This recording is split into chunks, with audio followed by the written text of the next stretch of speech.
Hello and welcome to the World Wanderers podcast. My name's Amanda and I'm your host. This episode's going to be a little bit different. Ryan is currently off traveling Eastern Europe, so I decided to do something a little bit different for this episode since he's not here. And for those of you listeners who have been following our podcast, we chatted with our friend Rory, who we met in Australia a few months back. And since we talked with Rory about travel, he has actually sold his house, sold his car, and taken off on this incredible 10-month trip around the world. So I had the opportunity to touch base with him while he's staying in San Miguel in Mexico. And he's been traveling around Mexico for close to a month now, and now into his first week staying in San Miguel. So we had a pretty casual conversation just about his trip so far and about his travels in Mexico and what he's going to be up to over the next 8.5 months. So here that is. Hope you enjoy. Yeah, I'm good. How are you? I am fantastic. Just in Mexico? You're in San Miguel, right?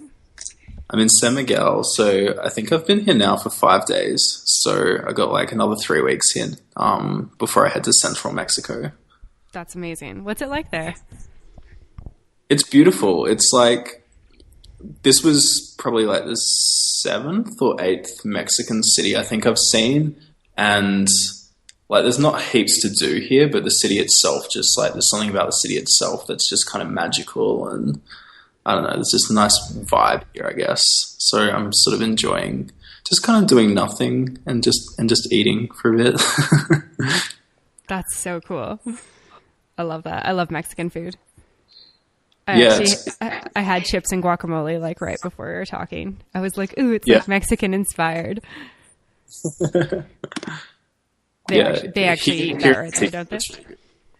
Yeah, it's like every time you order anything, they bring out like a complimentary bowl of corn chips and like all these really picante salsas that I can't handle. And eventually I just had to stop doing that because like I would finish eating the bowl of corn chips and they would bring me more and then I would not be able to actually like eat what I actually ordered. So you're like, oh, I'm too full off these complimentary corn chips. I'll just take myself to go. I just don't eat them anymore. I just leave them there and I'm like, I really want them, but I should probably not have them. But also like when I was in Palenque, I got food poisoning and it's not like, I don't think the corn chips and that gave me food poisoning, but it was part of what I like overindulged on that night. So like everything that I ate the night that I got food poisoning, I just haven't touched since then. It's just, I don't know. That's fair. That happens. It's like you throw something up and you're like, I'm good for a while. Did you guys end up getting sick at all when you were in South America? Yeah, we did. We both got really sick in Bolivia. Bolivia is kind of just like you expect it because the sanitary conditions are so bad. Yeah. And then I was sick in Colombia and Ecuador. It's the worst, right? Like, it's so bad. I was so sick in Ecuador and I'd sprained my ankle. So it's like I was in a bunk in like the grossest bathroom. Like it was one of those sicknesses where I would have just at home, I would have put a towel down in the bathroom floor and slept there because I was so sick. But it's like this disgusting hostel bathroom. And so I'm like hobbling on one foot to get back to my dorm bed. Just like, oh my God, don't die. Please don't die. It's funny you say that though, because as soon as like I felt that I was sick, I prepared, like I had the towel on the ground. I was like not sleeping in the bathroom, but I was just like caressing the toilet bowl, like just hugging it, like just waiting. I was like, oh my God, this is the worst feeling. And like, it hasn't happened to me in so long because most of the time I'm traveling in, you know, like pretty clean countries, I guess. But yeah, you kind of have to expect it at some point down here, I guess. Yeah. Hopefully it's like once you've gotten it, you won't get it again. Oh, I hope so. The worst. Did you do a tour while you were down there? Yeah, so this was my first time doing an Intrepid tour, which I think I briefly touched on when I spoke to you last time when we did the podcast interview.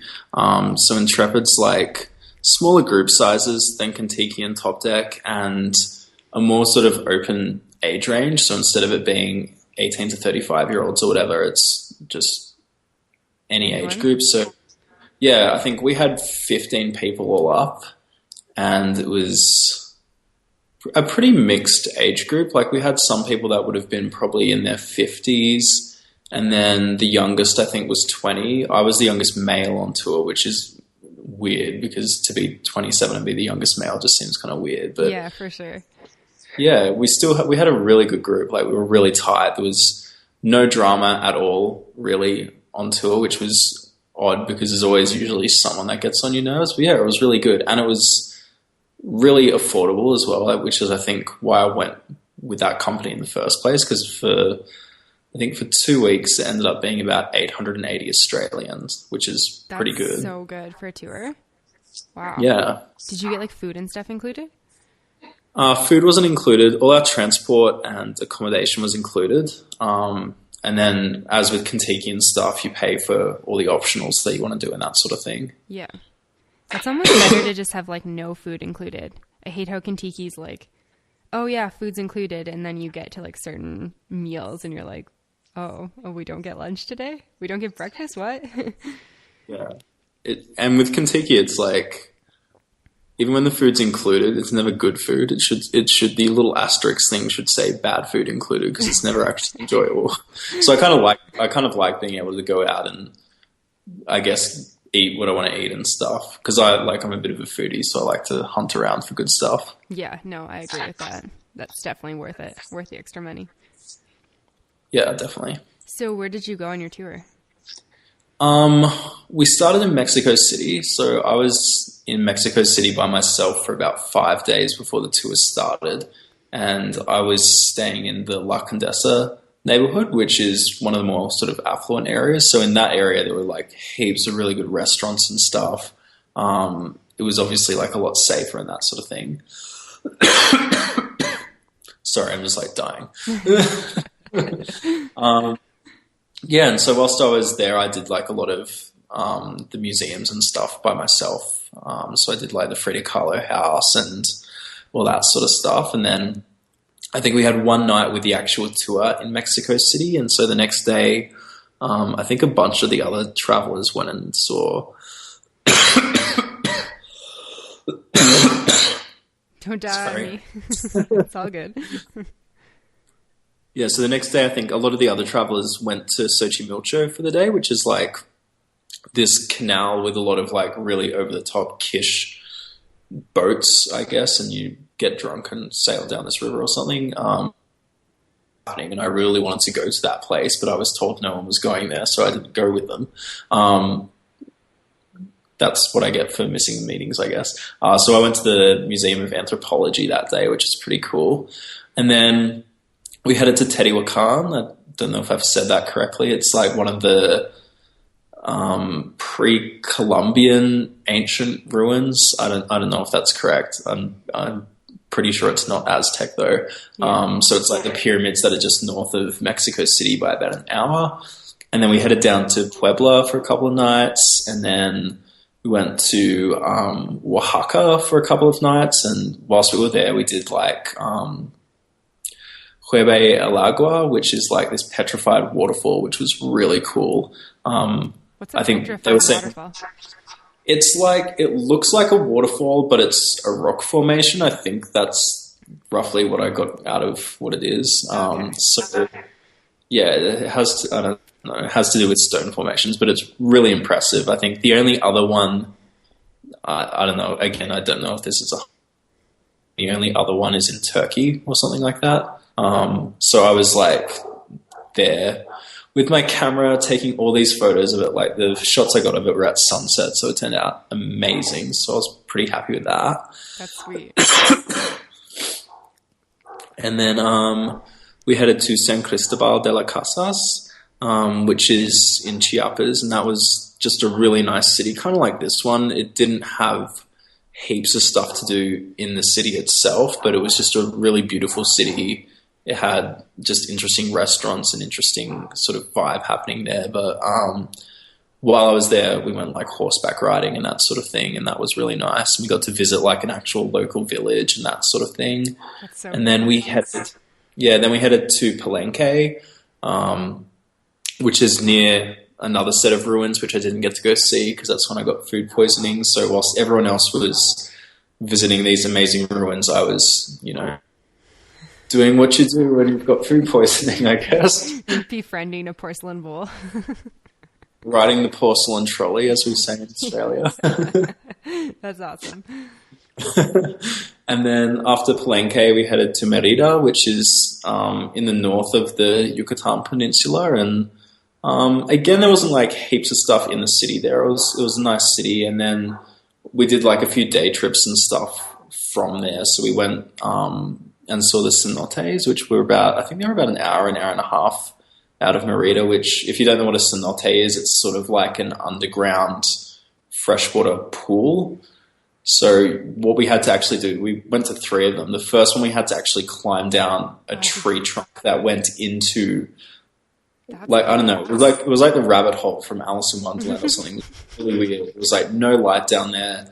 So our guide like was showing us around and took us through the water. So that was sort of like the easing into it one. Mm-hmm. And then the next one we went down, it was just like a massive basin. So you got to leap off these ledges and stuff and dive into the water. And yeah, it was incredible. And that was one of the 25 things I had on my bucket list for this year-long trip. So that's my first one ticked off. So that was like an awesome day. That's so cool.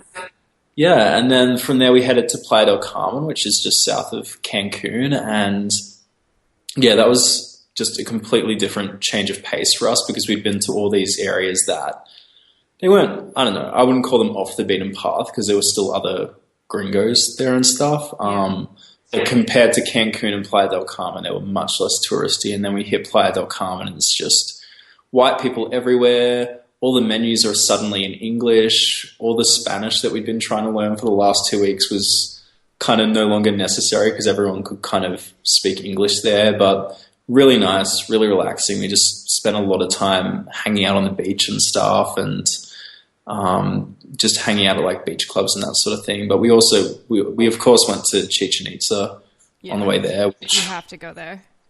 You have to go there. It is impressive, but after being to all these other ruins and sort of being kind of having the ruins to ourselves almost because they weren't as many tourists there, going to Chichen Itza, it was just like tourists galore, people everywhere. Trying to take a photo, you would just be waiting for people to get out of your composition. And so, you know, it was impressive, but I think if you're looking for ruins and stuff, there's better places to go where you feel like you're actually seeing something authentic as opposed to like a polished up tourist attraction. That's can you climb the pyramid there still? No, I think I have to check all my facts. I'm so bad at remembering this stuff. It was either 2006 or 2009. I don't know which one it was. I know that if you flip a 6 around, it is a 9. So it was one of those years. Some elderly lady was climbing the pyramids. This was back when it was still legal. And she fell to her death. And since then, you can't actually climb the pyramids there. But you can climb Teotihuacan, the one that's near Mexico City. So I think for us, Teotihuacan kind of won out because firstly, there were less tourists there, and secondly, we could actually climb the pyramids. So, Chichen Itza, it's like you pay to go in. They don't let you take tripods, and then it's like, whoomp, there it is. Take your photos. Go pay, I don't know, like some ridiculous amount of money for ice cream or a postcard or whatever. It's just, really turned into a tourist attraction now. I went there when I was like 13. Like so long ago, and you could climb up. It's a pretty spectacular view from the top, but they were talking about then, like, because it was so busy then, like not allowing tourists to go up because coming down, it was getting so slippery because like it's so steep that there's like a rope and everyone was sliding down on their bums, holding onto the rope. And it was literally like people were eroding out the steps.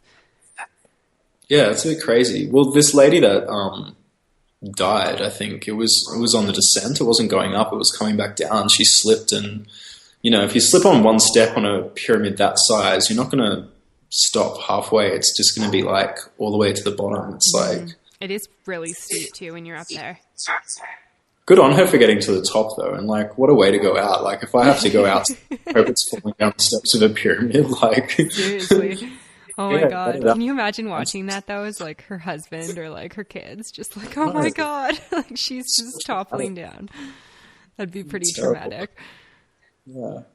But yeah, and then also near Playa del Carmen, there's the Tulum Ruins, and they're a bit different to all the other ones we saw because they're actually like on a cliff by the sea, and so there were heaps of tourists at that one, but it felt more worth it, I guess, like just because it kind of spoke for itself. Like it wasn't filled with market stalls and stuff. It was like you stepped in there and there were all these people, but you could understand why there were all these people because it was just beautiful. Like the photographs I got there, I was just like blown away. It was like perfect day. And there were like all these iguanas running around, and I don't know. I guess if you're from Mexico, an iguana is like seeing a squirrel or something in New York City. But when you're from Australia, you're like, oh my God, there's an iguana. That's fair. Yeah, and so then all my friends left me. So with the Intrepid tour that we did, it was part of what they call modular tours, where there's a lot of smaller tours that kind of join up to create one larger itinerary. So I did basically, I think, a third of this larger itinerary. And then I think 5 of our group continued on. And I think 2 of them are going all the way to the end. So they're going all the way to Panama. Some of them are finishing up in Guatemala. And then the rest of us, the other 10 of us, all finished up in Playa del Carmen. So all my friends left me. And then I had another, I think, 3 or 4 days in Playa del Carmen. And then I'm here now. So that's what I've done so far. That sounds so amazing. Yeah, and I'm only a month in of this 10-month trip, so I'm pretty excited to see what comes next. Yeah, so you're in San Miguel for 3 more weeks. 3 more weeks from today, yeah. Just like hanging out there? What are you doing?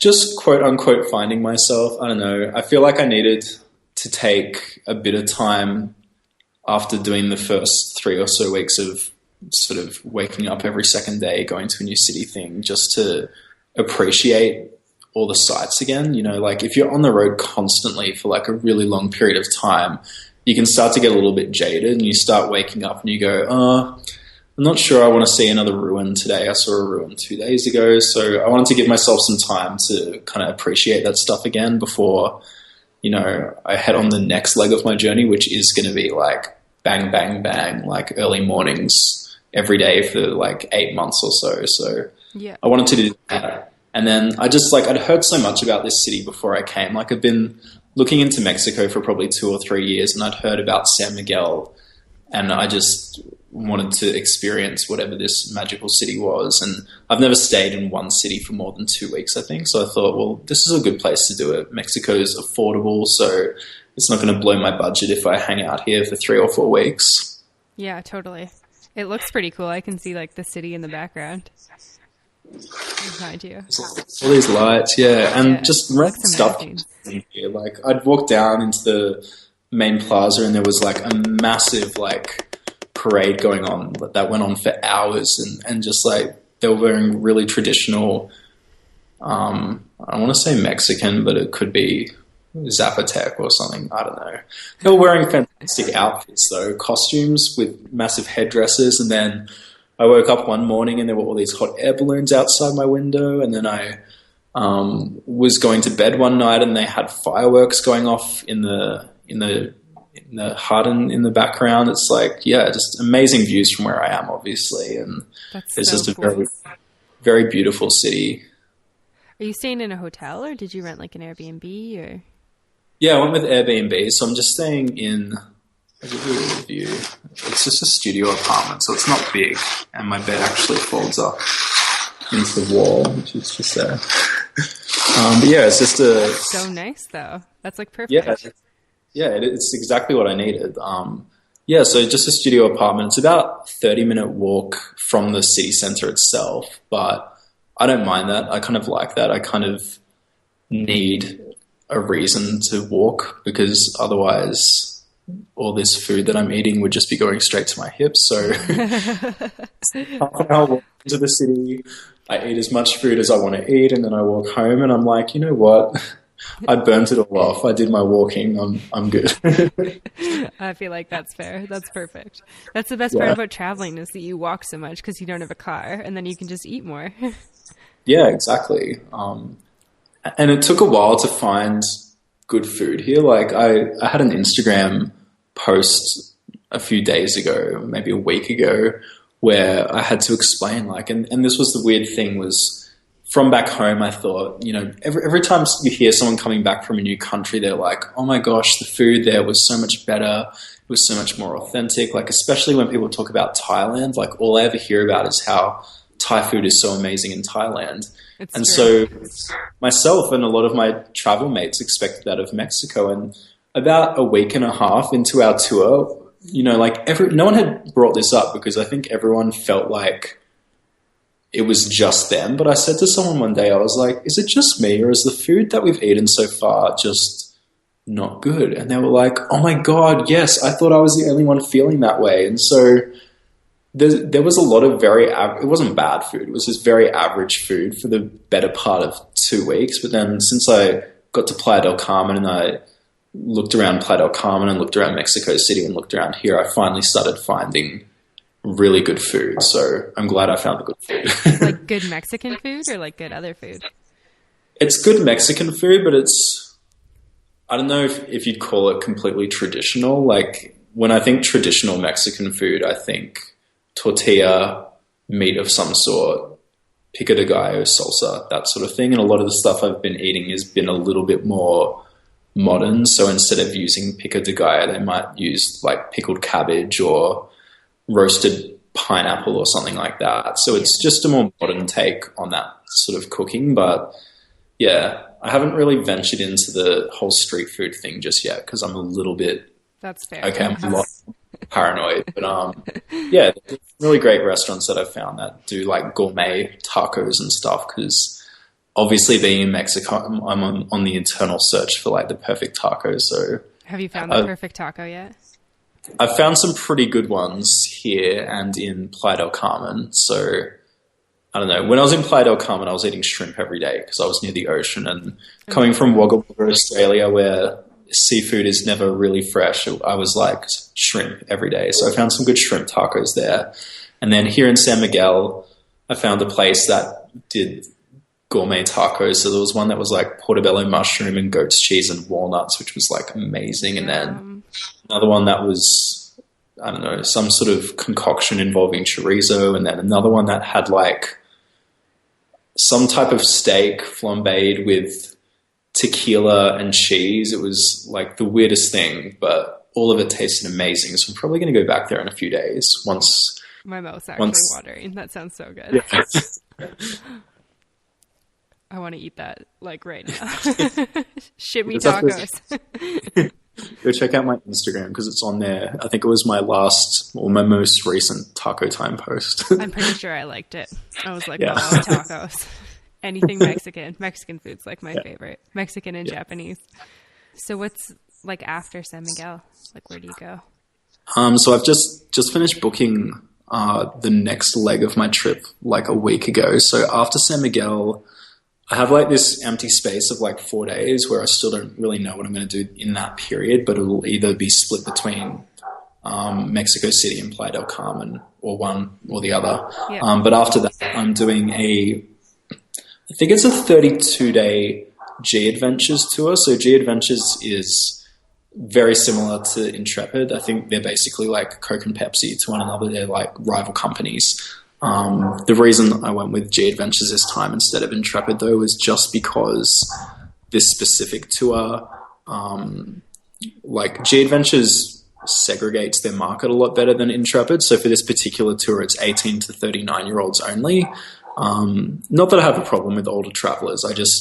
When you're in a group of 15, I would like for as many of those travelers to be around my age as possible because they're the people I'm going to get along best with. So I went with G Adventures. So it's a 32-day tour that goes from Belize to San Jose in Costa Rica. So it goes via Guatemala, Honduras, and Nicaragua. So I'm pretty excited for that one. And then, of course, as I said before, the tour that I was on was part of a larger tour that covered all that ground. So some of my friends that I met on that tour are currently doing the exact itinerary I'll be doing in 3 weeks. So I'm messaging them every now and then, just trying to find out like what the must-sees and must-dos and must-eats are. So that's kind of handy. Like, it's sad that I'm not with them anymore, but I'm kind of glad that I have people to find stuff out about, I guess. Yeah, no, that's sweet. That's like one of the best things about traveling is you meet people and then you find out about like places to see and do, and maybe they'll still be around when you get down there too. Yeah, who knows? Did you guys do Central or just South? No, just South. So we started in Colombia. I think Central will probably be next. I'm so excited. I'm just going to be living vicariously through your photos. We'll have to trade stories and tips and stuff, because I'm going to be coming to you for so much advice on South America once I finally get down there. Yeah, is that after Central or? Yeah, so after San Jose, I'm flying straight down to Rio. Amazing. And then the next tour I'm doing after that is like epic. I think it's a 52-day tour that goes from Rio to Lima in Peru. So it goes via like Iguazu Falls in Uruguay, Buenos Aires. I think we just go across the border into Chile to see the Atacama, and then it's up to Bolivia, and then I think the last 3 weeks or so are all Peru, because there's so much to see in Peru, of course. Yeah, that's so cool. Yeah. Oh my God, you're gonna die. Are you gonna stay down there after for a bit? I don't think so. As you know, I'm always planning and always trying to itinerize my trip, and like my mind changes on a week to week basis. But no, I think this is my only sort of time that I'm going to be in one place for more than a week, I guess. Yeah. But my cousin and I made a drunk pact a year and a half ago to go to New York in 2015, and in Australia, that's basically a legal contract. So straight after Lima, I'm flying up to New York for probably like 2.5 weeks. That's cool. Yeah, and so we'll be hanging out there, and who knows, I might go across the border and visit some people in Montreal and Toronto if I can, if I got the time. And then it's over to Europe after that, because in spite of the fact that I'm always saying I'm done with Europe, I've seen everything I need to see in Europe, I always get sucked back to Europe. Like, I love Europe. I'll probably end up living. I feel like I'll never be done with Europe. Yeah, it's like, I did Western Europe, and I was like, cool, I've seen everything, and then I got sucked up to like Scandinavia, and I love Scandinavia, and then just recently, like, sometimes all it takes is a conversation with someone to completely like plant this seed in my head that just turns into this massive pull towards somewhere. And I was talking to one of my friends I made on my tour, and they were like, oh, I don't know where to go on my next trip. Do I go to Egypt, or do I go to China, or do I do Eastern Europe? And I was like, like I'd never really given much thought to Eastern Europe. And then I started researching, and I was like, damn, I really want to go to like Budapest and Romania and Bulgaria. So like I'll probably end up doing that. And I can justify it because those areas are meant to be a bit cheaper as well. So it'll fit into my budget, I think. Yeah.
was just reading, I don't know. Do you ever just like Google stuff just to pass time? So I like Googled the other day, I was like must-see cities in Eastern Europe, and it gave me like these top 25 places I had to go, and it was like the places in Slovenia and places in Romania and all these places that I'd literally never heard of before. I was like, wow, I'm so ignorant when it comes to like the other half of Europe. Oh, I know. Me too, hey? So Eastern Europe. So you're doing Mexico, Central America, South America, up to New York, which will be like the best. Oh my God, using like a first world toilet is going to be so amazing. Oh my God, just being able to brush my teeth in the shower again. Like, it's the little things you really start to miss after a while. Like, totally. Like, so catch yourself in the shower with your mouth wide open and you're just like, oh God, no.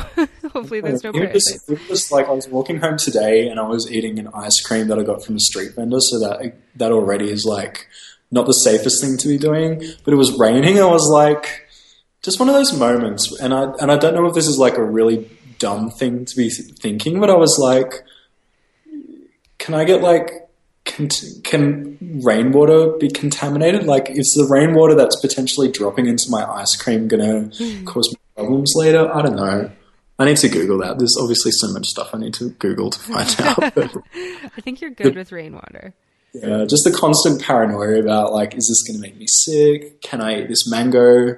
Can I eat these strawberries? You know, you don't have to worry about that in the first world. It's something you definitely it's something that you definitely take for granted, and you start realizing how lucky you are once you are in a place where those things are kind of daily concerns. Yeah, totally. It's weird. Like, it was weird coming back from 6 months in South America, because the first restaurant that Ryan and I went to, it had like this massive open kitchen when you went to the bathroom. And I legitimately thought to myself, I hope they're not using that hose to wash our dishes.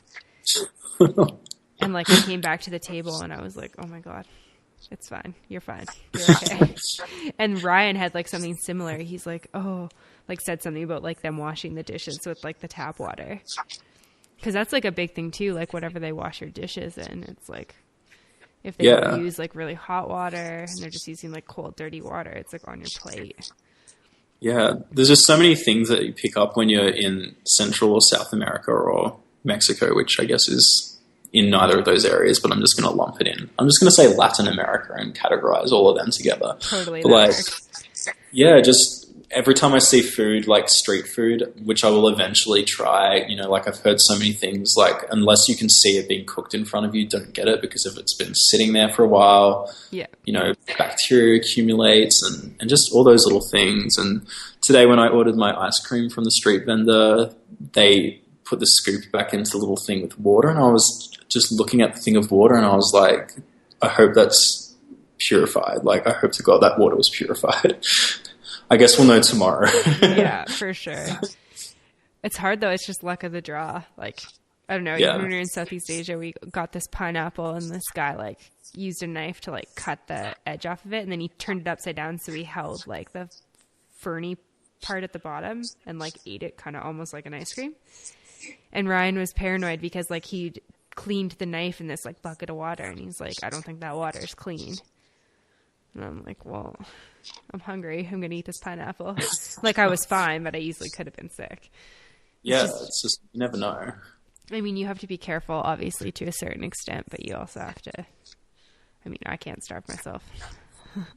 Yeah, it's part of the adventure is taking little risks. You know, you don't want to do anything too drastic, but totally, you know, I would like to try a taco from a street vendor. I just want to make sure that it's a legitimate one. Yeah. And like a street vendor. Yeah, I guess the good thing here is like I have this place to myself. So if I am up all night, you know, chucking up my guts in the toilet, I'm not disturbing anyone. But you know, I had this nightmare experience in Playa del Carmen where I had to use a public restroom, and the guy in the store next to me, you probably read this already. The guy in the store next to me was dealing with his little problem. And he was an older guy, so, you know, not as resilient. And he went to stand up after he thought he was done. And as he stood up... Oh, my God. The ground everywhere. I just looked at the ground and it was just brown. And I was like, oh, my lord. That's so What awful. has happened? I felt so bad for the guy, but I was like, I'm getting out of here as quickly as I can. Yeah. But that's like, nightmare is like, I would just be mortified if that happened to me in public. He must have just like hid his clothes too. Like there's no way you can't at that point. I know. I was like, how do you even deal with that situation? Like, I don't even know. Like, what do you do? I don't know. I don't know, and I don't want to think about it, I guess. Yeah. So worried I never get to it. Oh, that's so awful. Yeah. We met a guy when we were in Ecuador, and he'd been really sick coming from Bolivia, and I guess he'd been sick on like an overnight bus, and like they don't stop if you're sick. Like they don't care. And he'd like ran out of toilet paper at this point. Like he used his entire roll that he had. There was none in the toilet. And so he used a scarf that he'd bought. Oh, no. And he's like, I just loved it so much. But like, he's like, duty calls. Like, oh my God. Oh, that sucks. But it's the joys of travel, I guess. Yeah. It makes for interesting stories. It's not so fun at the time, but Totally. It's pretty hilarious after. yeah. You can look back on it and laugh. Yeah. I think so. Anything else new in your world? I have a beard now, as you can see. Yeah, it looks good. I never thought I would have seen you with a beard. I know, bow but ties like to beards. I know. I'm like actually a backpacker now. I have a beard. I was looking at my old profile pictures the other day, and I was like, oh, I look so weird with like a shaved face. But it's just the laziness of being on the road, and you know, I can commit to shaving my head once a week, but like just trying to shave my head and my face, I was like, no, I'm just gonna let it grow out. So I like it. yeah, it's nearly 3 months. Yeah, That's pretty impressive. yeah, and you know, it's the only hair that I can grow on my head, really. So It's so strange how that happens. That like hair doesn't grow like on your actual head, but it's growing like 3 inches away on your face. yeah, I know. It's all down here. I was like looking at my passport when I was flying from LA to Mexico, and the guy like was checking out my passport and looking at me like, you look nothing like the person in this passport, because back when I had my photo taken, I didn't have a beard and I had hair up here. So it actually like my face had been turned upside down, but all my facial features just stayed in the same. It's so weird. That's so funny. Oh, that's hilarious. Yeah, so after New York, I'm heading over to London, which will be my, I think, 3rd trip to London, but I think 5th time in London. I'm not even sure. I love London, though. Me too. And then, what am I doing after London? I think I'm doing Ireland and then Northern Ireland and Scotland, just sort of backpacking that by myself. And then I'm looking at, this is what I'm currently trying to work out in my itinerary, is working out if I can fit Eastern Europe into my itinerary. So I'm looking at doing, making my way through Belgium up to Amsterdam, over to Berlin, and then heading down through Poland and Hungary and Romania and Bulgaria, and then finishing in Istanbul, and then doing a couple of weeks in Istanbul on another tour. Cool. Where else? Then back to London for a bit, and then down to Portugal and Spain, and then down to Morocco. Like at this point, I can't even remember my itinerary. I know where I'm going. I just can't remember the order of things. So Morocco, and then I think from Morocco, I'm looking at doing. I can't even remember if it was Egypt and Jordan or just Egypt, but possibly Egypt and Jordan. Cool. And then over to Southeast Asia, and then back home. So by the time I get home, I think it'll be like Christmas again. So it'll be 10 months on the road. It's like, it's a lot of time to be living out of a backpack. Totally. I've only done 6, and 6 is a long time. That's a very long time. Like, I've never done 6 before. Like, I can't even imagine it. It's like you just, I don't know, you meet so many people that, because getting sick of my clothes, it was the thing that I was the most concerned about. I'm like, oh my God, like, I always buy new stuff, but it's like you see the same people every day at home and you get bored of those things. Whereas like when you see new people, you're like, oh, this person has never met me. They've never seen this tank top in their life. They've never seen this pair of shorts. Like, they don't care. Yeah. It's so easy Like, to get past it. I brought a 38-liter backpack, so it's not big by any. It's not big at all. No, so I've got like... Dude, mine was 70. Oh my gosh. I guess, like, I have my camera bag as well, but like, yeah, my clothing backpack, it's like 3 t-shirts, 1 tank, 1 sleeved shirt, one sweater and 1 jacket, and then like 2 pairs of shorts, 1 pair of, I think in America you call them sweatpants, we call them tracky pants in Australia. And then like a pair of like hybrid jean track pant things, and that's my clothing and thermals.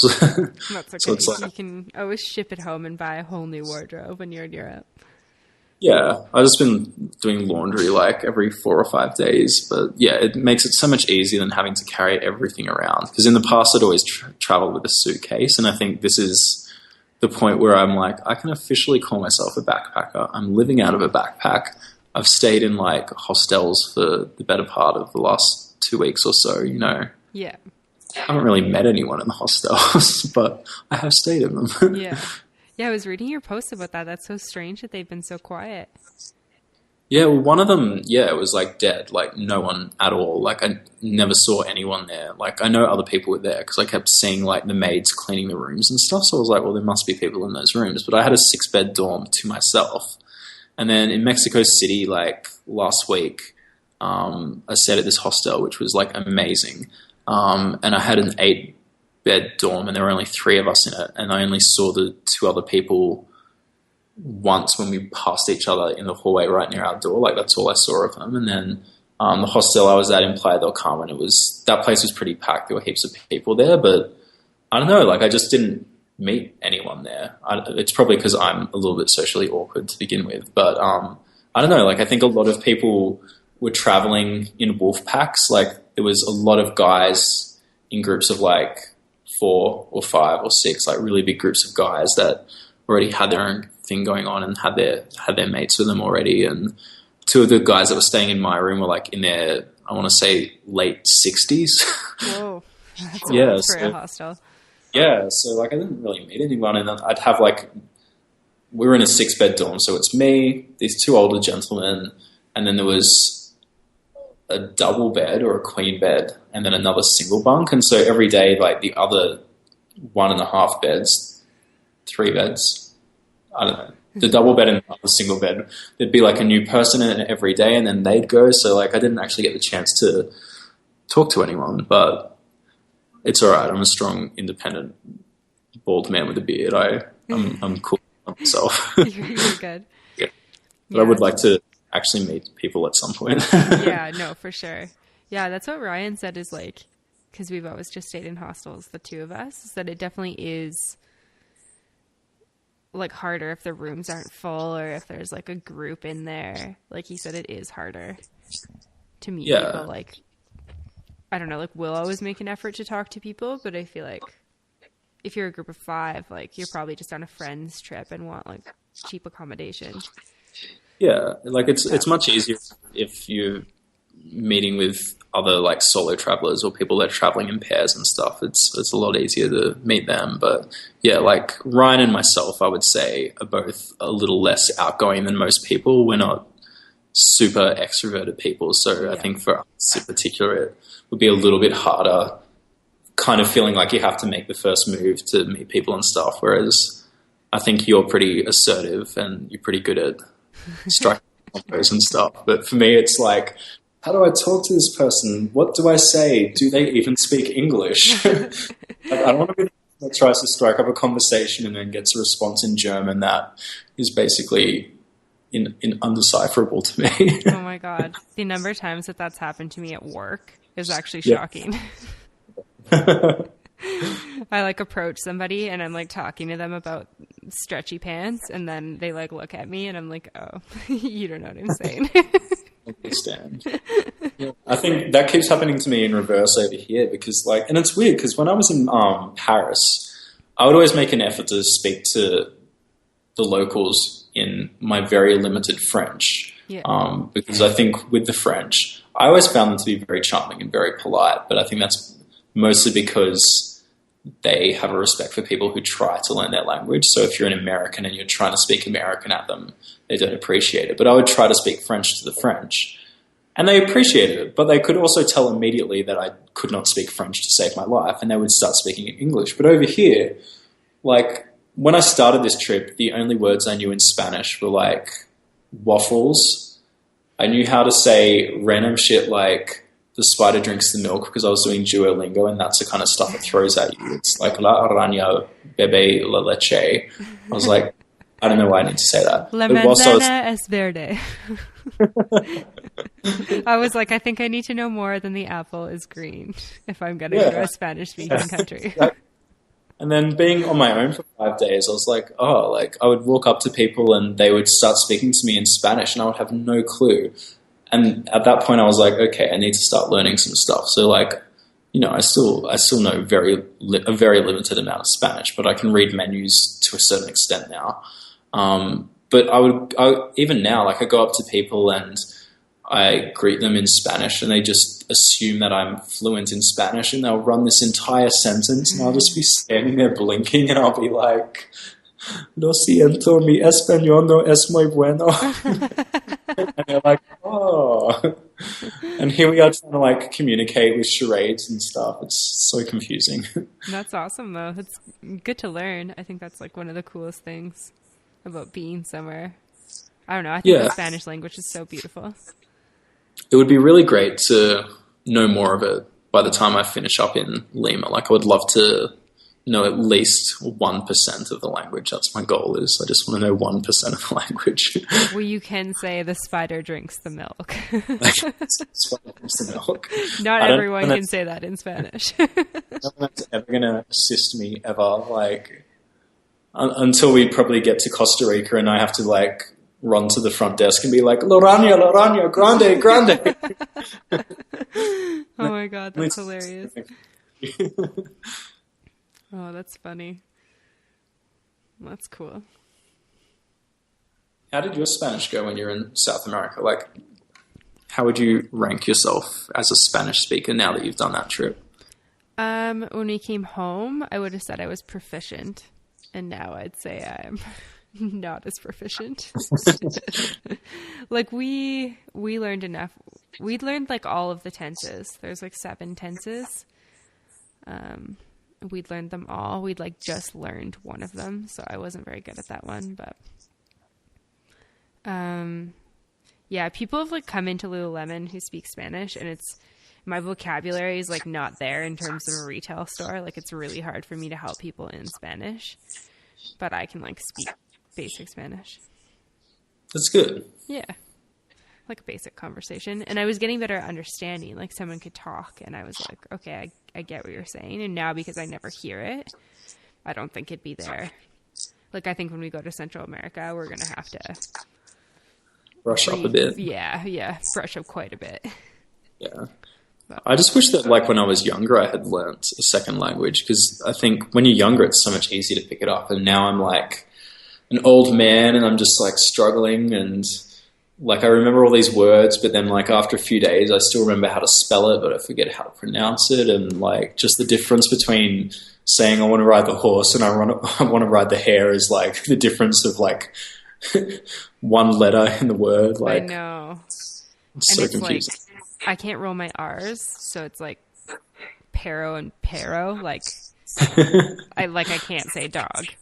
Essentially, me trying to say dog is like saying bug. Me just trying to check into a hotel or hostel. Like they're like, "What's your name?" And you know what Australians are like when it comes to swallowing their consonants. Like every time I introduce myself, I'm like, "My name's Rory," and people are like, "Oh, your name's Roy," and I'm like, "Nope, there's 2 R's in there." But in Spanish, like that doesn't even work. I have to roll my entire name for them to understand what I'm saying. I'm like, "Mi nombre is Rory." Like, they were spelling my name like A-O-A.